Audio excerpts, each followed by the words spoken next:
Hello students welcome to my S M students channel. तो आजिर भिडिओत मैं तुम्हारे क्लास 7 অসমীয়া जी तुम्हारे किताब आछे नतुन किताब उन्मेष तार तुम्हारे पार्ट नम्बर 11 ठीक है छात्रर कर्तव्य এই তোমালোকৰ যেটো চেপ্টাৰ আছে এই চেপ্টাৰটোৰ ভিতৰত তোমালোকৰ কি এডিশনাল কোশ্চেন আছে কি তোমালোকৰ অতিৰিক্ত কোশ্চেন আছে ঠিক আছে কি তোমালোকৰ পাঠভিত্তিক কোশ্চেন আছে তোমালোকে এই ভিডিওটো তোমালোকে সম্পূৰ্ণ পাবা। গতিকে মই তোমালোকক কৈছো তোমালোকে যদি এতিয়ালৈকে মোৰ চেনেলটো সাবস্ক্ৰাইব কৰা নাই বা তোমালোকে যদি মোৰ চেনেলটো প্ৰথমবাৰ হোৱা গতিকে তোমালোকে চেনেলটো সাবস্ক্ৰাইব কৰিবা আৰু ভিডিওটো লাইক কৰিবা ঠিক আছে। তোমালোকে এই পাঠভিত্তিক কোশ্চেনবোৰ আলোচনা কৰাৰ আগতে তোমালোকে পাঠটো এবাৰ ৰিডিং মাৰি ল'বা আৰু ক্লাছ টিচাৰে পঢ়োৱাৰ সময়ত তোমালোকে ক্লাছত মন কৰিবা ঠিক আছে। তোমালোকক ইয়াতে প্ৰথম কোশ্চেন কি দিছে যে তলত দিয়া প্ৰশ্নকেইটাৰ উত্তৰ লিখা। প্ৰথম কোশ্চেন কি দিছে যে শিক্ষা অৰ্জনৰ বাবে ছাত্ৰৰ কি গুণ থাকিব লাগে। তোমালোকক ইয়াক ছাত্ৰৰ দিছে গতিকে ছাত্ৰৰ হ'ব ঠিক আছে। শিক্ষা অৰ্জনৰ বাবে ছাত্ৰৰ কি গুণ থাকিব লাগে। তো তোমালোকে এটা কাম কৰা ভিডিওটো সম্পূৰ্ণকৈ দেখিবা স্কিপ নকৰাকৈ আৰু তোমালোকে চেনেলটো সাবস্ক্ৰাইব কৰি দিবা। মই তোমালোকক এই সকলোবোৰ কোশ্চেনৰ উত্তৰ আলোচনা কৰাই দিম ঠিক আছে। তোমালোকে টেনশ্যন নালাগে তোমালোকক মই গ্ৰামাৰ সেকশন যিবোৰ কিতাপত আছে সকলোবোৰ কোশ্চেনৰ উত্তৰ তোমালোকক মই মুহূৰ্ততে আলোচনা কৰাই দিম। তোমালোকে জাষ্ট ভিডিওটো লাইক কৰি দিবা আৰু চেনেলটো সাবস্ক্ৰাইব কৰিবলৈ নাপাহৰিবা ঠিক আছে। মই তোমালোকক এই কোশ্চেনৰ উত্তৰ আলোচনা কৰাই দি আছোঁ। তো আমি প্ৰথমৰ পৰাই তোমালোকৰ যি পাঠভিত্তিক কোশ্চেন আছিল এইবোৰ আলোচনা কৰাই দিম। তোমালোকক কি দিছে প্ৰথমত তলত দিয়া প্ৰশ্নকেইটাৰ উত্তৰ দিয়ে। প্ৰথম কোশ্চেন কি দিছে শিক্ষা অৰ্জনৰ বাবে ছাত্ৰৰ কি গুণ থাকিব লাগে ঠিক আছে। আমাক উত্তৰ দিয়েছে শিক্ষা অৰ্জনৰ বাবে ছাত্ৰৰ বিদ্যা লাভৰ প্ৰতি ডাঙৰ হেঁপাহ মনত দৃঢ় প্ৰতিজ্ঞা জ্ঞান কি দিছে জ্ঞানৰ পিপাসা আৰু লগতে যিকোনো বিষয় আয়ত্ত কৰিবলৈ যত্ন আৰু কঠোৰ পৰিশ্ৰম কৰাৰ গুণ থাকিব লাগিব ঠিক আছে। তাৰপিছত আমাক খ নম্বৰ কোশ্চেন দিছে যে ছাত্ৰ ছাত্ৰীয়ে মনে মনে কি হ'ম বুলি প্ৰতিজ্ঞা কৰিব লাগে। ইয়াত উত্তৰ কি দিছে ছাত্ৰ ছাত্ৰীয়ে মনে মনে এই বুলি প্ৰতিজ্ঞা কৰিব লাগে যে মই সকলো বিদ্যাত পাৰ্গত হ'ম ঠিক আছে। তাৰপিছত আমাক গ নম্বৰ কোশ্চেন দিছে আৰু তোমালোকক মই এটা কথা কৈছোঁ তোমালোকৰ মাজৰ পৰাই যিসকল ষ্টুডেণ্টে তোমালোকে মেথছ অৰ্থাৎ গণিত দেখি তোমালোকে ভয় খোৱা তোমালোকে কৈছোঁ তোমালোকে এতিয়াৰ পৰাই গণিত তোমালোকে প্ৰেক্টিছ কৰি আহা এতিয়াৰ পৰাই ঠিক আছে। নহ'লে কিন্তু তোমালোকৰ মেট্ৰিক দিওঁতে তোমালোকৰ গণিতত বহুত অসুবিধা হ'ব আৰু তোমালোকৰ নতুন তোমালোকৰ নিয়ম আহি আছে ঠিক আছে যে এটা ছাবজেক্টত ফেইল কৰিলে কিন্তু তোমালোকক আকৌ ৰিপিট এক্সাম দিব লাগিব আৰু কম্পাৰ্টমেণ্টেল এক্সাম এইবেলিৰ পৰা আৰু নহয় ঠিক আছে। সেইকাৰণে কৈছোঁ তোমালোকে ক্লাছ 7ৰ পৰা তোমালোকে মেথছত মন দিয়া মেথছ তোমালোকে প্ৰেক্টিছ কৰা ঠিক আছে। মই তোমালোকৰ মেথছ তোমালোকক মই আলোচনা কৰাই দিম ঠিক আছে। তোমালোকে চেনেলটো সাবস্ক্ৰাইব কৰি ৰাখা সেইকাৰণে কৈছোঁ। গ নম্বৰ কোশ্চেন দিছে আমাক প্ৰকৃত জ্ঞানী লোকক লেখকে কাৰ লগত তুলনা কৰিছে। উত্তৰ দি আছে প্ৰকৃত জ্ঞানী লোকক লেখকে দেৱতাৰ লগত তুলনা কৰিছে। তাৰপিছত আমাক ঘ নম্বৰ কোশ্চেন দিছে বিদ্যা আয়ত্ত কৰিবলৈ কিদৰে পৰিশ্ৰম কৰিব লাগে। উত্তৰ দি আছে ঠিক আছে। উত্তৰটো তোমালোকে চোৱা যে বিদ্যা আয়ত্ত কৰিবলৈ ছাত্ৰ ছাত্ৰীসকলে পুৰণি কালৰ ঋষিসকলৰ দ্বাৰা তপস্যা কৰিব লাগে। স্কুলক কেৱল ধেমালি ঠাই বুলি নাভাবি একান্ত মনেৰে যত্ন আৰু পৰিশ্ৰম কৰিব লাগে। কিতাপবোৰলৈ বৰকৈ মন দি পঢ়িব লাগে আৰু বুজি নাপালে সকলো কথা সংশয় মাৰি সুধি ল'ব লাগে আৰু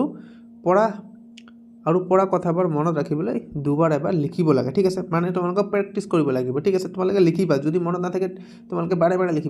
লিখিবা অলৰেডি তোমালোকৰ মনত আহি যাব।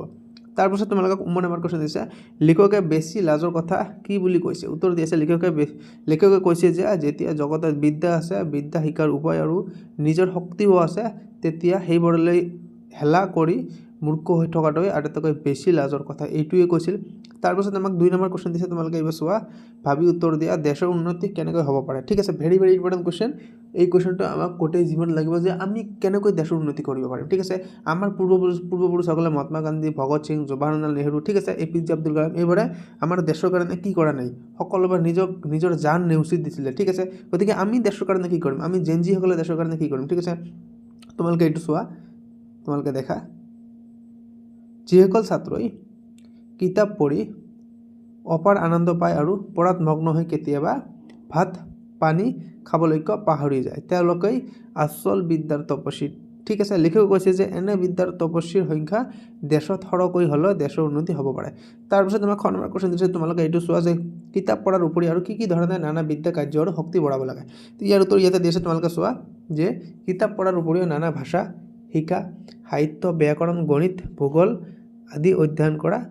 আৰু লগতে গান গোৱা চিত্ৰ অঁকা বক্তৃত্ব দিয়া পুথি ৰচনা কৰা খেতি বেপাৰ কাঠৰ বাঁহৰ কাম ঠিক আছে। কি কৈছে কাঠৰ বাঁহৰ কাম আইন আৰু আচাৰ ব্যৱহাৰ আদি মানুহৰ সকলো লাগতিয়াল বিদ্যা নিজৰ শক্তি আৰু সুবিধা অনুসাৰে শিকি জ্ঞান আৰু শক্তি বঢ়াব লাগে ঠিক আছে এইখিনি কথাকে তোমালোকক কৈছে তাৰপিছত আমাক 9 নম্বৰ কোৱেশ্চন দিছে স্কুললৈ যোৱাৰ উদ্দেশ্য কি ঠিক আছে স্কুললৈ যোৱাৰ উদ্দেশ্য কি ঠিক আছে ভেৰি ইম্পৰ্টেণ্ট কোৱেশ্চন যে আমি যে স্কুললৈ যাওঁ এই যে আমি সৰুৰ পৰা স্কুলত গৈছোঁ এতিয়া আমাৰ কলেজত আমি পঢ়ি আছোঁ ঠিক আছে আচলতে আমি স্কুল কি উদ্দেশ্যত আমি যাওঁ কি লক্ষ্য লৈ আমি স্কুলত যাওঁ আচলতে কি লক্ষ্য হ'ব পাৰে কি কৈছে পাঠ্যত তোমালোকে চোৱা তোমালোকক এই কোৱেশ্চনটোৰ উত্তৰ গোটেই জীৱন লাগিব তোমালোকক হয়তো এটা তোমালোকক সাংবাদিকে কোৱেশ্চন কৰিব পাৰে যে তুমি কি স্কুললৈ যোৱা ঠিক আছে কিয় তুমি কি উদ্দেশ্যত স্কুললৈ আহিছা ঠিক আছে তোমালোকক টিচাৰে কোৱেশ্চন কৰিব পাৰে উত্তৰ দি আছে তোমালোকে উত্তৰটো চোৱা স্কুললৈ যোৱাৰ মূল উদ্দেশ্য হ'ল বিদ্যা আৰু জ্ঞান আহৰণ কৰা ঠিক আছে এইটো প্ৰথম কথা তাৰপিছত কি দিছে যাৰ ফলত ধন মান আৰু যশস্যা বৃদ্ধি পায় ঠিক আছে ইয়াৰ জৰিয়তে পিতৃ মাতৃ ভাই বন্ধু আৰু দেশৰ সকলে সুখ সন্তুষ্ট পায় লগতে সৰ্বগুণী হৈ ইহকাল আৰু পৰকালত অপাৰ সুখ লাভ কৰা আৰু মৃত্যুৰ পাছতো পৃথিৱীত নিজৰ নাম যুগমী আৰু পথ প্ৰঘাত কৰি ৰখাই হৈছে স্কুল যোৱাৰ কি কৈছে স্কুল যোৱাৰ প্ৰধান বা মূল উদ্দেশ্য ঠিক আছে ভেৰি ইম্পৰ্টেণ্ট কথা তোমালোকে মনত ৰাখিবা তাৰপিছত 3 নম্বৰ কোৱেশ্চন দিছে প্ৰসংগ সংগতি দৰ্শাই ব্যাখ্যা কৰা কি দিছে ক নম্বৰ যে এখন কিতাপ এজন লগৰীয়া প্ৰসংগ দিছে যে এই কবিতাভাগে আমাৰ পাঠ্যপুথিৰ অন্তৰ্গত লম্বোদৰ বৰাদেৱৰ ৰচনা কৰা ছাত্ৰৰ কৰ্তব্য তোমালোকে ইয়াত স্পেলিং ভুল আছে তোমালোকে কিতাপৰ পৰা চাই ল'বা ছাত্ৰৰ কৰ্তব্য নামৰ পাঠ্যপুথিত তুলি দিয়া হৈছে ঠিক আছে আৰু সংগতি কি দিছে কিতাপ পঢ়াৰ উপকাৰিতা আৰু কিতাপ কেনেকৈ আমাৰ প্ৰকৃত বন্ধু হ'ব পাৰে তাকে বুজাবলৈ গৈ লেখকে এই কথাষাৰৰ অৱতাৰণা কৰিছে ঠিক আছে ব্যাখ্যা কি দিছে তোমালোকে ব্যাখ্যাটো চোৱা লেখকে কিতাপক এজন ভাল বন্ধু বা লগৰীয়াৰ লগত তুলনা কৰিছে ঠিক আছে আমি যিমান বেছি কিতাপ পঢ়ো আৰু যিমান বেছি ভাষা শিকো আমাৰ জ্ঞান সিমানেই বাঢ়ে আৰু আমাৰ বন্ধুৰ সংখ্যাও বৃদ্ধি পায় ভাল কিতাপ পঢ়িয়েই আমি পুৰণি কালৰ বেশ বাল্মীকি আৰু কালিদাসৰ দৰে মহান পণ্ডিতসকলক আমাৰ লগৰীয়া বা বন্ধু কৰি ল'ব পাৰোঁ ঠিক আছে তাৰপিছত আমাক খ নম্বৰ কোৱেশ্চন দিছে তোমালোকে চোৱা কিতাপৰ হক এই সংসাৰত মহাসুখী ঠিক আছে কিতাপৰ পোক তোমালোকে কোৱেশ্চনটো চোৱা যে কিতাপৰ পোক এই সংসাৰত মহাসুখী উত্তৰ দি আছে তোমালোকক প্ৰসংগ কি দিছে উক্ত বাক্যখিনি আমাৰ পাঠ্যপুথি লম্বোদৰ বৰাদেৱৰ ৰচিত ছাত্ৰৰ কৰ্তব্য তোমালোকে ছাত্ৰৰ স্পেলিংটো ইয়াতে ভুল দি আছে ছাত্ৰৰ কৰ্তব্য আমাৰ পাঠ্যপুথিত তুলি দিয়া আছে তোমালোকে কিতাপৰ পৰা চাই ল'বা স্পেলিংটো ঠিক আছে তাৰপিছত আমাক সংগতি দিছে তোমালোকে সংগতিটো চোৱা যে কিতাপ পঢ়ি পোৱা অপাৰ আনন্দৰ বিষয়ে বৰ্ণনা কৰিবলৈ গৈ লেখকে এই কথাষাৰ উল্লেখ কৰিছে ব্যাখ্যা দিছে তোমালোকে ব্যাখ্যাটো চোৱা যিসকল ব্যক্তিয়ে কিতাপ পঢ়ি অনুপম সুখৰ সোৱাদ পাইছে আৰু সকলো সময়তে কিতাপৰ মাজতে মগ্ন হৈ থাকে তেওঁলোকক লেখকে কিতাপৰ পোক বুলি কৈছে ঠিক আছে কিতাপৰ পোক তোমালোকৰ কোৱেশ্চন আহিব পাৰে যে কিতাপৰ পোক বুলিলে কি বুজা তুমি ঠিক আছে তোমালোকক কোৱেশ্চন দিব পাৰে একদম কিতাপৰ পোক বুলিলে কি বুজা তোমালোকে কোনটো লিখিবা ইয়াতে তোমালোকে এইখিনি লিখিবা যে যিসকল ব্যক্তিয়ে কিতাপ পঢ়ি অনুপম সুখৰ সোৱাদ পাইছে আৰু সকলো সময়তে কিতাপৰ মাজত মগ্ন হৈ থাকে তেওঁলোকক লেখকে কিতাপৰ পোক বুলি কৈছে ঠিক আছে আৰু ব্যাখ্যাটো বাকীখিনি তোমালোকে চোৱা এনে লোকৰ পঢ়াৰ প্ৰতি ইমানে একাগ্ৰতা থাকে যে কেতিয়াবা তেওঁলোকে ভাত পানী খাবলৈকে পাহৰি যায় কিতাপ পঢ়াৰ এই অমূল্য সুখ এবাৰ পালে তাক কেতিয়াও এৰিব বা পাহৰিব নোৱাৰি সেয়েহে তেওঁলোকে সংসাৰৰ আটাইতকৈ সুখী মানুহ ঠিক আছে তাৰপিছত তোমালোকে মোৰ এটা কথা তোমালোকে শুনি লওক অকল কিতাপ পঢ়িলে নহ'ব তোমালোকে নিজৰ মাক দেউতাকৰ কথা শুনিবা ঠিক আছে জ্যেষ্ঠসকলক সন্মান কৰিবা তোমালোকে ছাৰ বাইদেউসকলৰ লগত ভালদৰে কথা ক'বা ঠিক আছে ভাল ব্যৱহাৰ তোমালোকে দেখুৱাবা তেনেহ'লেহে তোমালোকে আচল মানুহ হ'ব পাৰিবা অকল কিতাপ পঢ়িলে যে সব কিছু এইটো নহয় অকল কিতাপ পঢ়িলেই সকলোখিনি নহয় তোমালোকে নিজৰ মনটো নিজৰ মাইণ্ডটোক তোমালোকে কণ্ট্ৰল কৰিবা যে মই ভাল কথা ক'ম মই ভাল ব্যৱহাৰ কৰিম মই মানুহৰ লগত ভালকৈ কথা ক'ম মই মানুহৰ লগত বেয়াকৈ কথা নক'ম ঠিক আছে এইবোৰে মেইন তোমালোকৰ ব্যৱহাৰে মেইন ব্যৱহাৰৰ মানুহৰ আচল পৰিচয় তোমালোকে ক্লাছ 9ত পাবা এটা তোমালোকৰ পাৰ্ট আছে সহজ ব্যৱহাৰ ঠিক আছে ব্যৱহাৰ প্ৰণালীৰ ঘাই মন্ত্ৰ ঠিক আছে তোমালোকে এটা চেপ্টাৰ পাবা ক্লাছ 9ত তোমালোকে ব্যৱহাৰ প্ৰণালীৰ ঘাই মন্ত্ৰ এটা তোমালোকে চেপ্টাৰ পাবা ঠিক আছে অন্যৰ প্ৰতি ব্যৱহাৰ পাঠটিৰ নাম তোমালোকে গণমাৰ কোৱেশ্চনটো চোৱা কিতাপ আমাৰ দিব্য চকু ঠিক আছে প্ৰসংগ কি দিছে উক্ত বাক্য কৰি আমাৰ পাঠ্যপুথি লম্বোদৰ বৰাদেৱৰ দ্বাৰা ৰচিত ছাত্ৰৰ কৰ্তব্য নামৰ পাঠ্যপুথিত তুলি দিছে মই তোমালোকক বাৰে কৈ আছোঁ ছাত্ৰৰ কৰ্তব্য তোমালোকে ইয়াতে তোমালোকৰ স্পেলিং ভুল দি আছে তোমালোকে ঠিক কৰি ল'বা ঠিক আছে সংগতি দি আছে কিতাপৰ জৰিয়তে আমি পৃথিৱীৰ অলেখ নজনা কথা জানিব পৰা সেই কথা বুজাবলৈ লেখকে কিতাপখনক দিব্য চকু বা জ্ঞানৰ চকুৰ সৈতে তুলনা কৰিছে ঠিক আছে তাৰপিছত আমাক ব্যাখ্যা দিছে দিব্য চকু মানে হ'ল জ্ঞানৰ চকু যি চকুৰে সকলো নেদেখা বস্তু দেখা যায় লেখকে কিতাপক দিব্য চকু বুলি কৈছে কাৰণ কিতাপৰ জৰিয়তে আমি ঘৰতে বহি হাজাৰ বছৰ আগৰ অতীতৰ ঘটনা ভিন দেশৰ খবৰ আকাশৰ গ্ৰহ নক্ষত্ৰ আৰু পৃথিৱীৰ চেতন অচেতন সকলো বস্তুৰ বিষয়ে আমি জানিব পাৰোঁ ঠিক আছে তোমালোকে বাকীখিনি চাবা তাৰপিছত আমাক 4 নম্বৰ কোৱেশ্চন দিছে যে তলত দিয়া বাক্যকেইটাৰ মনোযোগেৰে পঢ়া আৰু ভাৱ বহলাই লিখা ঠিক আছে ক নম্বৰ কোৱেশ্চন দিছে সময় বৰ ডাঙৰ বস্তু ঠিক আছে তোমালোকে এইটো পঢ়া তোমালোকক ইয়াতে বহলাই লিখিব কৈছে কি দিছে সময় অতি অমূল্য আৰু ই কাৰো বাবে ৰৈ নাথাকে যিসকল লোকে ছাত্ৰ অৱস্থাত সময়ৰ সদ্য ব্যৱহাৰ নকৰে বা অৱহেলা আৰু বেয়া কামত নষ্ট কৰে তেওঁলোকৰ জীৱনলৈ মূৰ্খামি আৰু দৰিদ্ৰতা আহে ঠিক আছে এনে লোকে গোটেই জীৱন দুখ আৰু বেজাৰ ভোগ কৰিবলগীয়া হয় সেয়েহে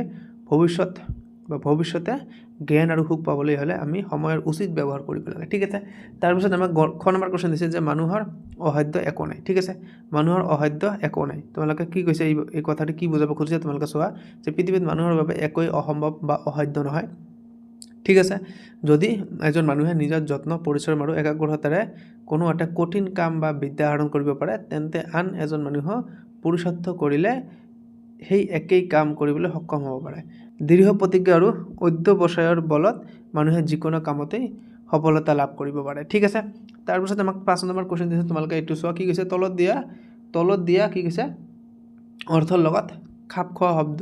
পাঠৰ পৰা বিচাৰি আনি লিখা ঠিক আছে অৰ্থ দিছে শব্দটো কি হ'ব ইচ্ছা দিছে আসলতে শব্দটো কি হ'ব উত্তৰটো মই তোমালোকক ডাইৰেক্ট কৈ দিছোঁ তোমালোকে কিতাপত কোৱেশ্চনটো চাবা ঠিক আছে উত্তৰটো তোমালোকৰ ইয়াতে দিয়া আছে ঠিক আছে বাঞ্ছা দিছে ইচ্ছা পুৰুষাৰ্থ দিছে যত্ন চেষ্টা বা পৰিশ্ৰম পিপাসা দিছে এবাৰ মই তোমালোকৰ কিতাপৰ পৰা লৈছোঁ ঠিক আছে তোমালোকে এইবাৰ চাবা তাৰপিছত কোৱেশ্চন নম্বৰ 6 দিছে তলৰ তালিকাখন সম্পূৰ্ণ কৰা ঠিক আছে তোমালোকে কোৱেশ্চনটো চোৱা কিতাপৰ পৰা তোমালোকে কোৱেশ্চনটো চাবা মই তোমালোকক উত্তৰটো কৈ দিম ঠিক আছে তোমালোকে কোৱেশ্চনটো কিতাপৰ পৰা চাই লোৱা ঠিক আছে উত্তৰটো আমাৰ ইয়াতে দিয়া আছে তোমালোকে কিতাপৰ পৰা চাই লোৱা মই তোমালোকক উত্তৰটো ইয়াৰ পৰা কৈ দিম ঠিক আছে এই উত্তৰ তোমালোকৰ এইটো পাঠত থকা এইটো তোমালোকৰ উত্তৰ ঠিক আছে তোমালোকৰ এইটো উত্তৰ তোমালোকৰ এইটো পাঠত থকা মূল ধাৰণাসমূহ ইয়াতে দিয়া আছে কোনটো দফাত আছে অন্তৰ্নিহিত ভাৱ আৰু প্ৰকাশক কথা ঠিক আছে এইবোৰ তোমালোকে ইয়াতে দিয়া আছে তোমালোকে প্ৰথমৰ পৰা চোৱা আমি স্কুললৈ যোৱাৰ অভিপ্ৰায় ঠিক আছে প্ৰথম দফা তোমালোকৰ এইটো ঠিক আছে তোমালোকে প্ৰথমৰ পৰা চাবা মই তোমালোকক দেখুৱাই দি আছোঁ লাহে দেখুৱাই দি আছোঁ ঠিক আছে তোমালোকে প্ৰথমৰ পৰা চাবা ঠিক আছে তোমালোকে লাগিলে স্ক্ৰীনশ্বট মাৰি ল'বা আৰু তোমালোকে লাহে পঢ়িবা ঠিক আছে তোমালোকৰ এক্সামৰ বহুত দিন আছে তোমালোকে লাহে পঢ়িবা টেনশ্যন নলৱাকৈ ঠিক আছে সেকেণ্ডত আমাক কি দিছে যে স্কুললৈ যোৱাৰ অভিপ্ৰায় কৰাৰ উপায় এইটো প্ৰথম দফা আৰু ইফালে কি দিছে যত্ন পৰিশ্ৰম আৰু বিদ্যালয়ৰ প্ৰতি হেঁপাহ তপস্যা ঠিক আছে ইফালে দিছে আমাক পঢ়া আৰু শিক্ষা তোমালোকে দেখুৱাইছো পঢ়া আৰু শিক্ষা কথাবোৰ আয়ত্ত কৰাৰ উপায় দ্বিতীয় দফা ঠিক আছে তোমালোকে ইফালটো তোমালোকে চাই ল'বা ঠিক আছে আৰু এটা আমাক দিছে জ্ঞান আহৰণৰ উৎস মই তোমালোকক দেখুৱাই দি আছোঁ মুঠতে তোমালোকৰ এইবাৰ এক্সামত নাহে তোমালোকে এনে চাই লোৱা এইবাৰ ইমান ডাঙৰ কোৱেশ্চন তোমালোকৰ এক্সামত নাহে ঠিক আছে কাৰণ এক্সামত লিখিবলৈ সময় লাগিব তো ইমান ডাঙৰ কোৱেশ্চন তোমালোকৰ এক্সামত নিদিয়ে ঠিক আছে তোমালোকে টেনশ্যন নল'বা যে ইমান ডাঙৰ কোৱেশ্চন কেনেকৈ মনত ৰাখিম এইবোৰ নিদিয়ে তোমালোকে জেনেৰেলি তথাপি মই তোমালোকক এনে দেখুৱাই দি আছোঁ তোমালোকে যদি এতিয়ালৈকে চেনেলটো ছাবস্ক্ৰাইব কৰা নাই তোমালোকে ছাবস্ক্ৰাইব কৰিব আৰু ভিডিঅ'টো লাইক কৰি দিব মই তোমালোকক বাৰে কৈ আছোঁ তোমালোকে চেনেলটোক ছাবস্ক্ৰাইব কিয় নকৰা ছাবস্ক্ৰাইব কৰা ঠিক আছে একটা ছাবস্ক্ৰাইব কৰিলে কি লাভ হ'ব ঠিক আছে কি তোমালোকৰ লোকচান হ'ব ছাবস্ক্ৰাইব কৰি দিয়া তো মই কৈ আছোঁ তোমালোকে ছাবস্ক্ৰাইব কৰা তোমালোকৰ লাভ হ'ব তোমালোকৰ লোকচান নহয় ঠিক আছে তোমালোকে 50,000 ছাবস্ক্ৰাইব তোমালোকে কৰি দিয়া এতিয়া সম্ভৱতঃ তোমালোকৰ 12,000 ছাবস্ক্ৰাইব আছে এইটো চেনেলত তোমালোকে 50,000 ছাবস্ক্ৰাইব সম্পূৰ্ণ কৰি দিয়া তাৰপিছত আমাৰ টাৰ্গেট হ'ব 1 লাখ ছাবস্ক্ৰাইব ঠিক আছে তোমালোকে 50,000 ছাবস্ক্ৰাইবটো টাৰ্গেট আমাৰ সম্পূৰ্ণ কৰি দিয়া চেনেলটোত ঠিক আছে এই কোৱেশ্চনটো তোমালোকে নাহে তোমালোকে ভয় খাই লাভ নাই এই কোৱেশ্চনটো তোমালোকৰ নাহে এই কোৱেশ্চনবোৰ তোমালোকৰ নাহে ঠিক আছে তথাপি মই তোমালোকক দেখুৱাই দি আছোঁ তোমালোকে এনে পঢ়িবা দিলে এটামান দিব পাৰা ঠিক আছে এই কোৱেশ্চনবোৰ নাহে মই কৈছোঁ তোমালোকে এই কোৱেশ্চনবোৰ কেতিয়া অহা নাই আৰু নাহে ঠিক আছে নতুন কিতাপটো তোমালোকৰ ভয় লাগি আছে যে কি কোৱেশ্চন দিয়ে নিদিয়ে এই কোৱেশ্চনবোৰ নাহে ঠিক আছে এই কোৱেশ্চনবোৰ নাহে মই আকৌ এবাৰ কৈ দি আছোঁ এই কোৱেশ্চনবোৰ তোমালোকৰ কেতিয়াও নাহে ঠিক আছে তো এই কোৱেশ্চনটো আমাৰ লাষ্ট কোৱেশ্চন আছিল ঠিক আছে তো আমাৰ ভিডিঅ' আজি এইখিনিয়ে তোমালোকক যদি ভিডিঅ'টো ভাল লাগে তোমালোকে লাইক কৰিব আৰু কমেণ্টত জনাবা তোমালোকক কেনেকুৱা লাগিছে ভিডিঅ'টো তোমালোকে কমেণ্ট কৰি জনাবা ঠিক আছে বাই টেক কেয়াৰ